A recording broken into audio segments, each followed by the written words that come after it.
Just to get us started, I'm going to ask a little bit more of an obvious question, but I wanted to know what image or sound even, maybe was an inciting image or sound to help you see this story? I mean, the first thing is discovering a movie called The Wig, which is a Korean horror film, and very different. Bonkers in different ways in this movie. But yeah, just sort of, I kind of rabbit holed into Korean horror movies, and there's a few like hair horror movies in that genre.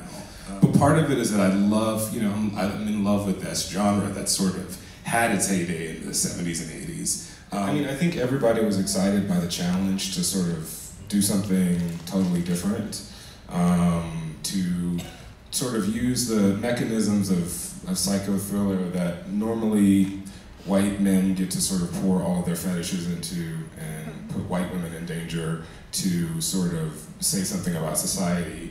We felt like this could be an interesting twist. How long was the shoot? What did you shoot on, and how was the editing process? Man, the shoot was like 27 days, 28 days, something like that. We shot on film, and the purpose of that really was because... Was it 16 or 35? 16. And the idea is that, I'm making a killer weave movie, which is super normal. It's a super normal thing to do. How do we ground it as much as possible before shit starts going down? And the look of real Los Angeles location shot on film with real practical hair effects in the frame, that felt like a really interesting way to go into it. And the more we started to put the movie together, the more I got excited about like, wow, what if this was like a movie that you had never heard of that just came out in 1989, but someone just found a tape and slipped it in. We just even though there are digital effects in the movie, we tried to approach the movie the way a filmmaker or a filmmaking process of 1989 would go. And it was exhilarating to shoot that way, I gotta say. We had an amazing casting director named Carmen Cuba, who brought in Vanessa and brought in James Vanderbeek and brought in Blair Underwood. And there were no auditions, there were just really deep sit-down conversations of like, yo, I think I want to do something really fucking crazy. Are you down to go on this journey with me? And it was really just a heart connection with each of those people.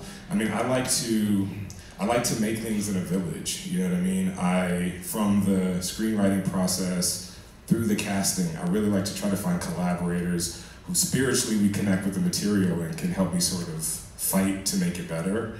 And I found that in every single one of these cast members, and they were all just so incredible, so generous. Kelly Rowland, MC Light, Nicole Byer, like whatever role they played, they just sort of brought so many layers to it and just kind of blew me away. And again, I was really trying to make a movie that like for me, my favorite thing about The Shining is like, the first time I watched it, you get to the ending where Jack Nicholson is in the poster and it's 1927, you're like, wait, what the fuck? I thought I was watching a movie about ghosts, what's happening?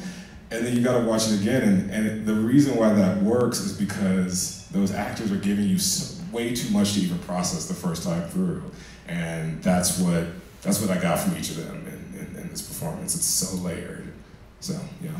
One of the things that the movie is trying to get into is like the stories that we tell ourselves and the stories that we inherit, that we think are our stories. And one of the most tragic things about being a Black American is that we are so brutally cut off from our own stories and from our own heritage. And there is this treasure trove of African American folklore written by our actual ancestors that, when you really start to there's a few stories like the Flying African story, which is a real story. The idea is that when the slaves first came here, they were magic, because Africa, and they just got up and flew back to Africa. And the way the white man got us to stay is he sprinkled salt on us, and the salt somehow took away our powers and kept us on the plantation. And it's just little shit like that. I'm there's so much intuitive wisdom in that little old fable that we are never taught about, or it's never brought to our attention. The stories that we are sort of inundated with are American stories about success and about image and about what we have to do to get inside various boxes. And those stories are so compelling that we don't even think about the things we have to cut off to get into those boxes.